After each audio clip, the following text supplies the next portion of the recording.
everyone. Welcome to another exciting episode of Chip Talks. It's another beautiful Friday morning here, and we're coming to you from our less than secret bunker location right outside Ada, America. So if you're on your way to Ada and you're somewhere between Pickett and Ada, you'll see us on Highway 19. Please stop in and say hi.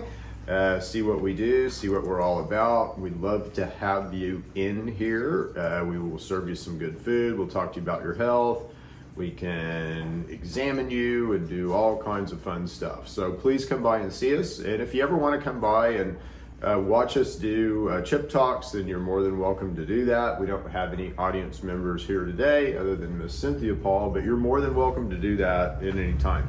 So today we're going to talk about the gut biome, and this is a super important topic. I'll just kind of give you some of my experiences with this.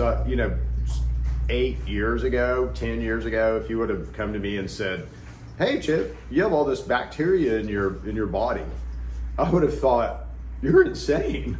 You're absolutely insane. I don't have any bacteria in my body." Yeah, Chip, you have worms and things like that inside of you, little microscopic things. It's like, no, I just wouldn't have bought it. But it turns out, wow, is that true? And oh my gosh, do they play a big role in health and disease?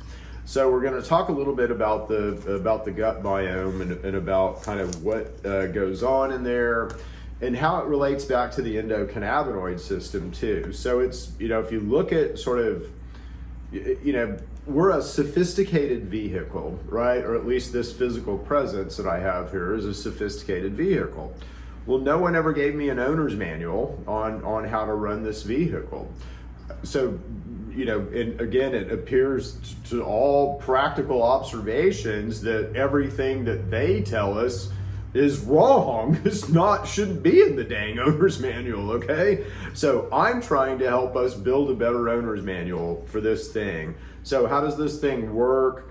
How does it really work? What's the truth about it? How can we manipulate it? How can we manipulate it for health? And how can we manipulate it, for positivity rather than, the way that this world seems to want to do, and that's to corrupt it, right? To corrupt our temple. Isn't that interesting? And godly and all that. So let's get back to what God wants. Let's bless our temple. Let's rejoice and worship our temple, but let's understand how to do that better. And that's what I think God wants us to do. He doesn't want us to, walk around in a corrupted and rotting body. He wants us to walk around in a beautiful, bright, shining body, right? So, and again, it doesn't matter how sick you are or how old you are. We can all get to that bright, shiny, kind of new body, if you will. And certainly every cell inside of you will regenerate. I tell this story every day, so I'll tell this story to you guys. I've probably told it before, but every cell inside of us is always striving toward perfect health, okay? Always striving toward perfect health. You're just a collection of cells. We're just a system of cells. So why aren't we striving toward perfect health? Because we should be. Most of us do this, right? Why? Well, that's what we study here. That's what I'm trying to tell you about. So there's a lot of reasons to the why, but most of the reasons are self-inflicted reasons. There's a lot. There is no magic pill. There is no magic bullet other than nature and the system of that God sort of built for us out here in nature.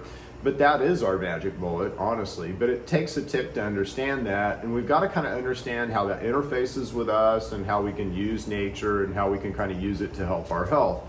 But the biggest thing is just our behavior, okay? So there's so much stuff that you can help yourself with by just changing behavior. But, no one's going to change behavior without education. And so that's what we're going to do, is educate you a little bit. So let's talk a little bit about the gut microbiome. And again, you've got critters inside of you that are trying to help you. You've got critters inside of you that are trying to eat you, that are literally trying to destroy you, trying to tear you down and decompose you. So we're going to talk about kind of both sides of that equation, but what, flips the balance there, and what should that balance look like? Okay, so this is sort of my first little graphic here. For those of you that are listening at home, I'm gonna talk you through this graphic, but this is sort of a really complicated looking graphic on the gut microbiome and kind of also what other organ systems are influenced by, like the gut-brain axis, the gut-heart axis, the gut-lung axis, the gut-liver axis. So the gut touches all of these different organ systems, but just inside of the gut, again, there's between 1,000 or right around 1,000 colonies of lactobacillus, strep, staph, and I'm not going to try to pronounce some of these words, by the way, but enterobacteria, let's just say. In the duodenum, there's 1,000 colonies of the same stuff. In the jejunum and ileum, your small intestine, you have bifido, you have bacteroids, you have lacto, strep, and ento. In the colon, you've got more. You've got bifido, you've got bacterium, you've got, again, some of these I can't even pronounce, but you've got more, let's say. And in the colon, again, in the stomach, you've got at most 1,000 colonies. In the duodenum, at most 1,000. In the ileum and jejunum, more like 1 million to 10 million. In the colon, more like 100 million to 1 billion colonies, okay? So that's a lot. And so I just want to make that point that you've got a lot of these critters in you. And that's just kind of the ones that are the good guys. That's not the pathogens yet. We'll talk about those in a little bit. But there are, let's say, good bacteria and bad bacteria. And all the bad bacteria, I'm holding up another graphic. So I've got good bacteria on one side and bad bacteria on the other. And the good bacteria on this slide, at least, are Lactococcus, Lactobacillus, Strep thermophilus, Propionibacterium, and Bifidobacterium. Again, okay. And then there's bad guys on this list: Salmonella, E. coli, Staph, Clostridium, and Campylobacteria, Pileobacteria. I wonder if that's H. pylori. Could be. Anyway, but there's a lot more bad bacteria than that. I've got if anyone's interested, ping me or ask in the comments of one of these videos. And happy to send you a list of all the bacteria that I've seen inside of people, which is now about a 6 to 8 page list of different kinds of bacteria. And it's really interesting how the pathogenic bacteria work, and we'll talk about that kind of at the end and what these good guys do versus the bad guys. So the next graphic I want to talk you through real quick is just the biome and its role in health and disease. So I've got a picture of a little gut here, and then I've got a bunch of, kind of cause and effect arrows that I want to talk you through. But, so the inputs that are negative, if you will, are anything that changes pH. So if you like Coke and Pepsi, you're changing your pH. Sodas alter your pH in your gut biome, and that's a bad thing. Will cause negative consequences with your gut biome. If you eat too much protein, so if you have excessive protein consumption, that's probably me, by the way, but if you eat too much protein, again, that's going to disrupt your gut biome. If you have a high input, and this is the worst one, honestly, if you have a high input of processed sugar, or you have a high input of fructose, that is really going to mess up everything in you. Think about this. If we understand like the difference between a deer in the wild and a deer in captivity, right? And we know that a deer in the wild, they don't get sick. They don't get sick at all. I mean, they might get shot, they might get eaten by something, right? So a rock might fall on them, and they might occasionally get a virus or something like that, right? That they burn through real quick, and then they get better. Well, you bring that same deer into captivity and it'll get sick, it'll get all cancer, it'll get all kinds of stuff. Well, why? It's because of diet, right? So that deer knows what to eat out in the wild, and we're trying to feed it what we think is best for it, in captivity. So that's really the difference. Well, think about this. What if we were in the wild, humans in the wild, right? So we don't have access to any of the processed stuff. Well, what would we eat? Well, again, we'd eventually figure it out and we'd be able to eat, stuff that's growing and, God's system, let's say, of medicine we would be eating from. But we would not be eating excessive amounts of fruit.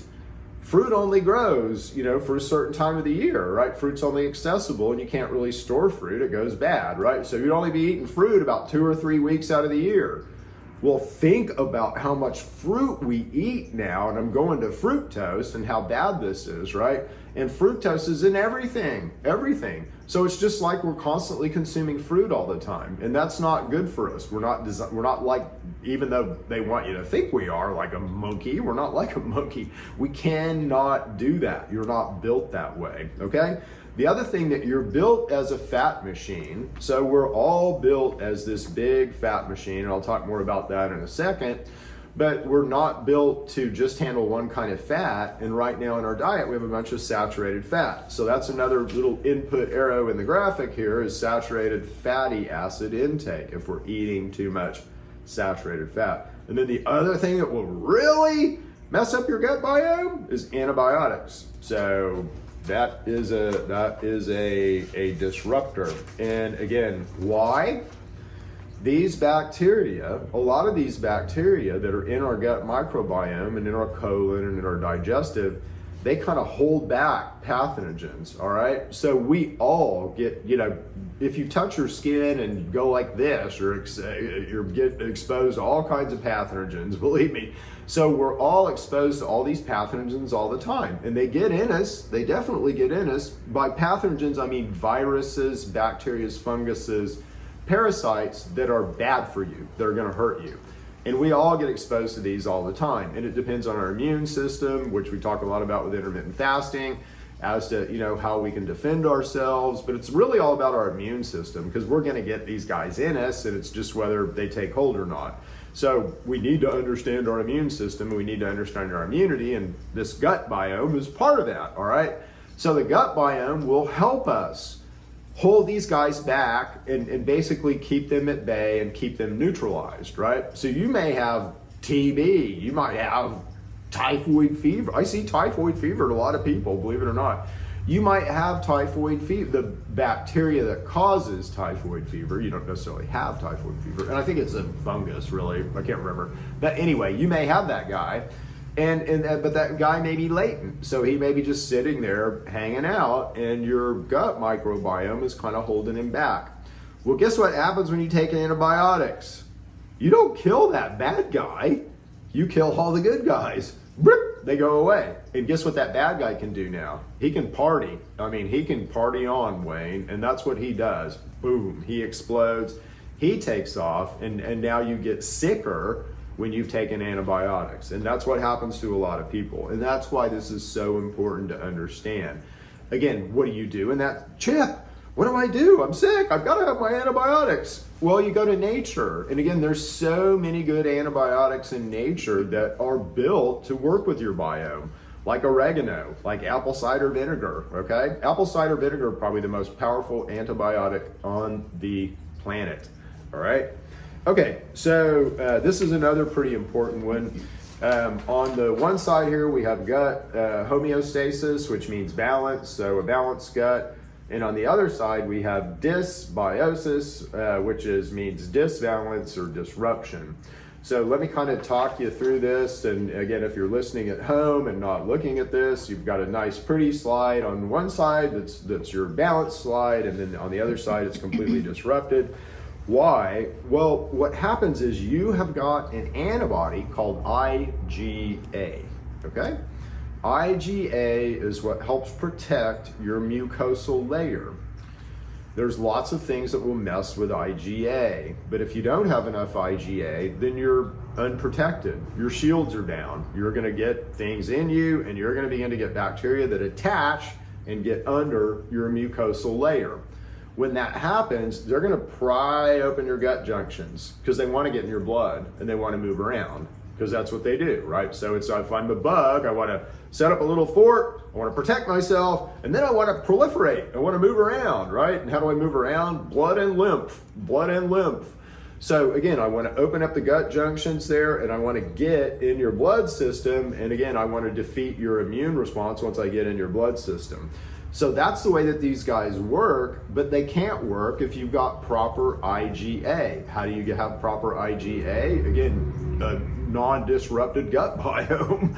So if you're throwing a bunch of sugar in there, and a bunch of saturated fat in there, and a bunch of pop, again, you're going to have a disrupted gut biome, and you are going to suffer the consequences of that. It's just that simple.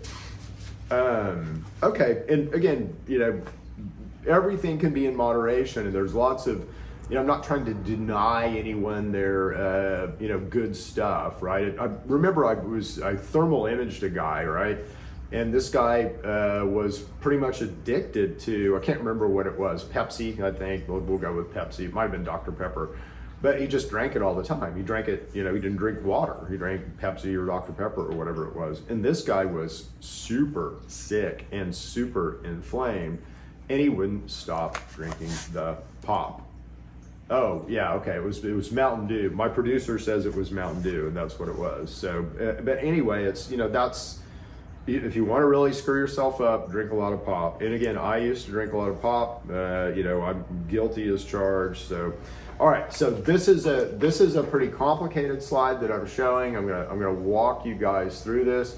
But this is a slide from a paper by a guy named Damasio. And this is the crossover between the endocannabinoid system and the gut biome. And this is why why do CBDs help with the gut? Well, this is why. Why do other things that touch the endocannabinoid system, like turmeric and like sage and like ginger, and why do those things help with the gut?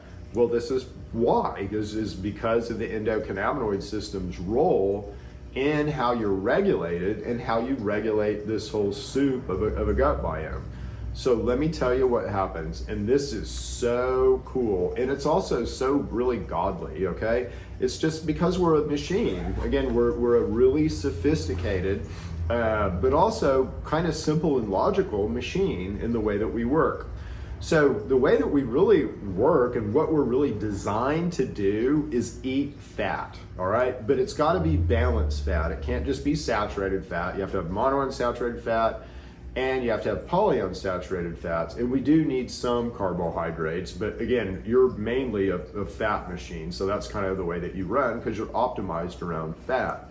And what happens when we eat these fats, and there's actually 9 fats, there's several different saturated fats, there's oleic acid is mono, several different O3s, and 206 is arachidonic acid, I guess, is considered an O6. So anyway, but as we eat these fats, and again, they're in pretty much everything that we eat, what happens is our body is designed to basically break everything apart and look at amino acids, carbohydrates, fats, and glucose and electrons, okay? So in your gut, you're trying to break everything apart into sort of those rough categories. But the biggest category is fat. And literally, as you eat, there are 9 different types of fats that'll do this, but as you eat and as those fats hit your intestinal lumen, you build endocannabinoids, okay? Endocannabinoids are built from the fats that we consume, not from cannabis, all right? Let's just get that out of there. Cannabis can affect the system, but endocannabinoids don't come from cannabis, they come from fat, all right? They come from fat. So as we eat these fats, again, we build these 9 endocannabinoids. Those 9 endocannabinoids tell our brain, our hypothalamus hippocampus, what we've just eaten, okay? They literally are saying, do I have enough polyunsaturated fat omega-3? Do I have enough polyunsaturated fat omega-6? Do I have enough monounsaturated? Do I have enough saturated fat? Do I have enough? Do I have enough? Do I have enough? And if you don't have enough, you set a deficiency state. That deficiency state is transmitted to your microbiome. What is the purpose of all of this bacteria in your microbiome? Well, it turns out bacteria poop out useful proteins. So they make basically useful proteins that we can't make because of fat deficiencies. And so they help offset any deficiencies that we would get by not getting all of these 9 basically fats that we need in the proper ratio. But there's that much communication when you eat a meal between your endocannabinoid system and your gut biome, and trying to balance basically your gut biome around your nutritional state. So this is why the gut biome is not something that you can just go in and change, because again, it changes every time you eat. Every time you eat, it gets rebalanced. And again, understanding that is super important, because you can use that information to improve your health just by changing your diet. And this is why dietary changes work and why they're so important. But again, we have to be properly informed, and there's so much chaos and confusion out there about this. It's unbelievable. But again, my job for you guys is to try to boil this down, make it super simple, make it super understandable, and make it logical where you understand it and kind of consume it. So anyway, we eat these fats, it's not, hamburger, right? So hamburger has saturated fat in it. And again, that is one part of the equation, but there's 8 other parts of the equation that we need, okay? So we have to balance those fats. And again, where does, a lot of these things come from? Seeds, nuts, not really from meat, okay? But seeds, nuts. Some carbohydrates have, some saturated fat, some fats in them. But carbohydrates are really more a source of vitamins, okay? So vitamins and fiber. Some glucose, right? But again, you notice you don't run on glucose. Glucose is an important part of how you run, but you can, real quick, and again, when you read about how you work, you're gonna see all this stuff about glucose. Let me tell you a little secret, a little thing that they won't tell you, but that's super important so that you understand how important fats are, okay? Because you're gonna read all this stuff about glucose and fats, saturated fat, bad for you, bad. They paid people in the 50s to tell you this, to lie to you, scientists. Roger Adams is one, the guy that characterized everything about the endocannabinoid system. But anyway, so what should you do and what should you eat? Okay, well, glucose, all right? So if you begin to fast, so I'm gonna start fasting right now. Within 48 hours, you burn through all of your circulating glucose. You have a molecule called glucagon that you will store that can kind of be broken down into glucose-like stuff, but you'll burn through all of your circulating glucose. So you'll have no glucose. Well, you can go 40 days without eating, so, what's happening? If glucose is so dang important, what's happening? And it's because your body will regenerate it and make it on its own. You don't need to consume it. Your body will make it. Your body makes it from, water and, simple sugars, okay? Your body will make glucose on its own. And you do have a molecule called glucagon that's stored that is sort of a regulator of glucose. So right now, again, think about how much fruit we eat. And again, we should only be eating fruit, 2 weeks out of the year, maybe. Similarly with sugar, we just don't need all of this sugar that we eat in our diet, and it's so disruptive to us. Okay, so preaching off, turn that off. But again, that's one of the biggest things that we do. And I, do it to myself. I probably ate sugar last night. I ate some kind of chocolate chips or something, I'm sure. Although chocolate chips have a lot of good fat in them, but anyway. So the gut biome, though, is related to diet. And again, when you eat I'm going to cheat tonight and I'm going to eat a piece of cake. Well, when you do that, you affect your gut biome. And again, it gets disrupted, right? When you go back to eating sort of the way that you should eat, again, it'll come back into line and kind of back into normal. So that is it on the gut biome. If you guys have got questions, feel free to hit us up at Chip Talks or in the comments or anything like that. If you got ideas for what you want to hear about in the future, happy to do this. We can do more of a deep dive on the gut biome. Always happy to do this. There's way more here. Oh my gosh, is there way more here? But when we get into actually talking about digestive fluids and how they're regulated and all that. But it all comes back to the endocannabinoid system, which is kind of cool. Anyway, see you guys. Love you guys. We'll see you next week. on another exciting version of Chip Talks. Bye.